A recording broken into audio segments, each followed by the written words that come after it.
Hello dear friends, எல்லோரும் எப்படி இருக்கிறீங்க? நான் ரொம்ப நல்லா இருக்கேன்.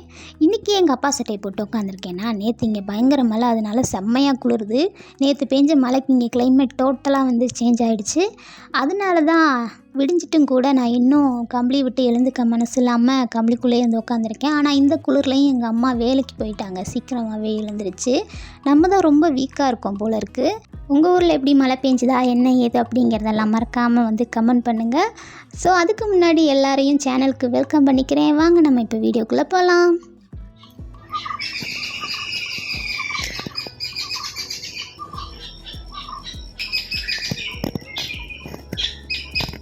காலையிலே இந்த பறவைகள் எவ்வளோ சத்தம் போட்டுட்ருக்கு பார்த்தீங்களா? ஏதோ குடும்ப பிரச்சனையாக இருக்கும் போல இருக்குது. ரொம்ப சவுண்டாக இருந்துச்சு. அதை கொஞ்சம் கேட்டுக்கிட்டே அப்படியே பையன் நடந்து பக்கத்தில் இருக்கிற கடைக்கு போய் பால் வாங்கிட்டு வரலான்னு போனேங்க. பாலும் ஒரு பூஸ்ட்டு மட்டும் வாங்கிட்டு வந்தேன். இப்போ நம்ம வீட்டுக்கு வந்துட்டோம். வீட்டுக்கு பின்பக்கத்தில் இருக்கிற பலாமரத்தில் நிறைய பலாப்பழங்கள் இருக்குது. இது எல்லாமே கிட்டத்தட்ட விளைஞ்சிருச்சு. இன்னும் கொஞ்ச நாள் போனால் அங்கேயே பழுத்து கீழே விழுந்து உடஞ்சிரும். இப்போ சூப்பராக ஸ்ட்ராங்காக ஒரு டீ போட்டாச்சு. டீயோடு இன்றைக்கி சாப்பிட்றதுக்கு ஒரு 4 பிஸ்கெட், என்னென்னு பார்த்தீங்கன்னா மேரி லைட்டுன்னு நினைக்கிறேன், அந்த பிஸ்கெட் தான் எடுத்திருக்கேன். டீ உண்மையிலே ரொம்பவே நல்லா இருந்துச்சு. நல்லா ஏலக்காய் இஞ்சிலாம் தட்டி போட்டு சூப்பராக செஞ்சுருந்தேன். இப்போ மணி 8:20 ஆகுது. நம்ம அப்படியே கொஞ்சம் நேரம் வெளியே போய் கிளைமேட் எப்படி இருக்குது அப்படின்னு பார்க்கலாம். உங்களுக்கு காட்டுறதுக்காக தான். எனக்கும் இது ரொம்பவே பிடிச்சிருந்துச்சி. அப்படியே சும்மா வெளியே பார்த்தாலே கண்ணுக்கு குளிர்ச்சி. அப்படி பனி கொட்டிக்கிட்டு இருக்கு. என்னோடய கேமராவில் அந்த பனி புகை மூட்டை மாதிரி அப்படியே நகர்ந்து போகிறதெல்லாம் கேப்சர் ஆகலை. ஆனால் அந்தளவுக்கு தான் இருந்துச்சு. இவ்வளவு பனியிலையும் எங்கள் அப்பா காலையிலே போய் வேலையை தொடங்கிட்டார். ஏன்னா மணி 8:20 ஆயிடுச்சா. காலையில் டீ குடிச்சிட்டு வேலையை ஸ்டார்ட் பண்ணிட்டாரு. வெயில் வந்த பிறகு போச்சோன்னாலும் கேட்க மாட்டார். எப்பயுமே இப்படி தான். நானும் அப்படியே கொஞ்சம் நேரம் வெளியிலேயே நின்றுட்டு இருந்தேங்க. வெயில் காயறது கேள்விப்பட்டிருப்பீங்க. இன்றைக்கி உண்மையிலே நம்ம பனி காஞ்சிக்கிட்டு இருக்கோம். உண்மையிலே ரொம்ப நல்லா இருந்தது. தரையில் ஓட்ட ஓட்டையாக இருக்குல்ல, இது எறும்பு பொத்துன்னு தான் நான் நினச்சேன். ஆனால் நேற்று நைட்டு தாங்க பார்த்தோம். இது கரையாம்புத்து. இதுலேருந்து கூட்டம் கூட்டமாக ஈசல் பறந்து வந்துச்சு.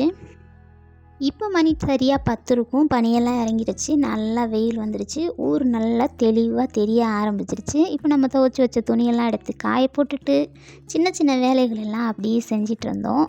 இது பருப்பு கீரை. இப்போ தான் மழை பெஞ்சதுக்கு தழுத்து வந்துக்கிட்டு இருக்கு. இந்த நாள் யாரோடையும் தெரியல.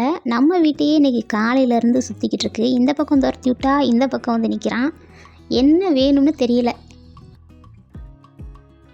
மழை பெஞ்சு நல்லா வெயில் அடிக்கும். இந்த கல்லுக்குள்ளேருந்து ஒரு தேள் வெளியே வந்துச்சு. அதை தான் தேடிக்கிட்டு இருக்கேன். ஆனால் அதை காணோம். இப்போ பார்த்தீங்கன்னா நைட் பெஞ்ச மழைக்கு வீட்டில் இருக்க பாத்திரங்கள் எல்லாம் மழை தண்ணி தேங்கியிருக்கு. அதில் கொசு எதுவும் வளர்ந்துடக்கூடாதுல்ல. அதனால் அது எல்லாத்தையுமே கொட்டிட்டு வீட்டில் இருந்த ட்ரம்மு அது எல்லாத்தையும் மூடி வச்சிட்டு இருந்தேன்.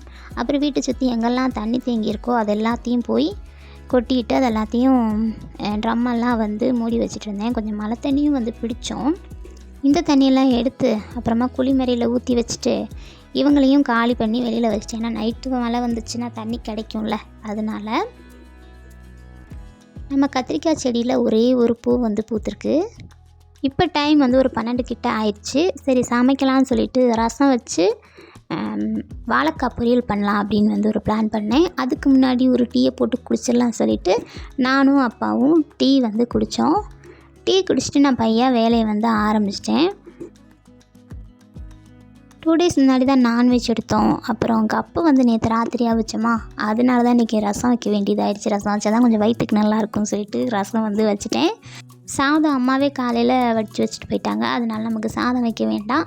சாப்பிட்டுட்டு அதுக்கப்புறம் துணிமணியெல்லாம் எடுத்து உட்காந்து பொறுமையாக மடித்து வச்சுட்டு இருந்தேன். இங்கே வெயில் அடிக்கிறதே கஷ்டம் தானே. வெயில் நல்ல வேலை இன்றைக்கி வெயில் அடித்து துணியெல்லாம் காஞ்சிடுச்சு. ஏன்னா எப்போ மழை வரும்னு தெரியாது. அடுத்த 5 நாளைக்கு கூட இங்கே மழை தான் சொல்லியிருக்கிறாங்க. அதனால தான் பார்த்தேன். சீக்கிரமே காலாவஸ்தை வேறு ஆரம்பிக்க போகுது இல்லையா. இப்போ மதியானம் ஒரு 2 மணி இருக்கும். இப்போ நல்லா அடமலை வெளுத்து வாங்க போகுது அப்படிங்கிற மாதிரியே வானம் நல்லா இருட்டிக்கிட்டு வந்துருச்சு. பயங்கரமாக இருட்டிட்டு வரதை பார்த்து இன்றைக்கி சரியான மழை இருக்குது. இன்றைக்கி ட்ரம்முகமெல்லாம் நிறைய போகுது அப்படிலாம் நான் நினச்சிட்டேன். ஆனால் இன்றைக்கி அந்தளவுக்கு பெரிய மழையெல்லாம் ஒன்றும் இல்லை. பாத்திரத்தெல்லாம் கூட எடுத்து ரெடியாக வச்சுட்டேன்னா பார்த்துக்கோங்களேன். ஆனால் மழை அவ்வளோ பெருசாக இல்லை. ஒன்றுமே இல்லாத மாதிரி தான் இருந்துச்சு. பூஸ்டையே தேடிக்கிட்டு இருந்தாங்க. அந்த கடையில் ஒன்றுமே இல்லைப்பான்னு நான் சொன்னதையும் கேட்காம நம்ம ஏதாவது பார்த்துட்டு வரேன்னு சொல்லிட்டு எங்கள் அப்பா கடைக்கு வந்து போனார். மழை பெஞ்சு வாசலில் துளிச்ச மாதிரி கிடக்குது பார்த்தீங்களா. எனக்கு இவ்வளோ தான் மழையே வந்து பெய்ச்சிருக்குது. அப்பா வந்து கடைக்கு போய்ட்டு சும்மா வரக்கூடாது அப்படின்னு எனக்கு வந்து பொரிகளில் வந்து வாங்கிட்டு வந்திருக்காரு. எனக்கு ஒன்று அவருக்கு ஒன்று. இதை நான் வீட்டில் சும்மா திருடியே திம்பினேன். இதை வேறு தனியாக காசு கொடுத்து வாங்கிட்டு வந்திருக்கிறாரு. பார்த்துக்கோங்க ஃப்ரெண்ட்ஸ். அப்புறம் உட்காந்து அதையும் எதுக்கு சும்மா விடுவானேன்னு உட்காந்து தின்னுட்டு இருந்தேன். எனக்கே சிரிப்பு தாங்க முடியல. காலையில் கல்லுக்கடியில் ஒரு தேள் போச்சு அப்படின்னு சொன்னேன் இல்லையா, அது இப்போ வெளியே வந்துடுச்சு. அது பார்த்த உடனே நான் அப்பா வந்து கூப்பிட்டேன். அப்பா ஒரு கல்லை தூக்கி போட்டு அதை கொண்டுட்டார். இது ஒரு விஷப்பூச்சி, இல்லைன்னா அதை கொண்டு இருக்க மாட்டோம். இது நம்மளை கடிச்சா அது நமக்கு தான் ஆபத்து, அதனால் இதை கொன்னாச்சு. அவ்வளோதான் ஃப்ரெண்ட்ஸ், இதோட இன்றைக்கி விலாக் வந்து முடிஞ்சிருச்சு. இந்த வீடியோ உங்களுக்கு பிடிச்சிருக்குன்னு நினைக்கிறேன். பிடிச்சிருந்தால் லைக் பண்ணுங்கள், ஷேர் பண்ணுங்கள், சப்ஸ்கிரைப் பண்ணுங்கள். நான் இன்னொரு யூஸ்ஃபுல்லான வீடியோவில் உங்களை சீக்கிரமே சந்திக்கிறேன்.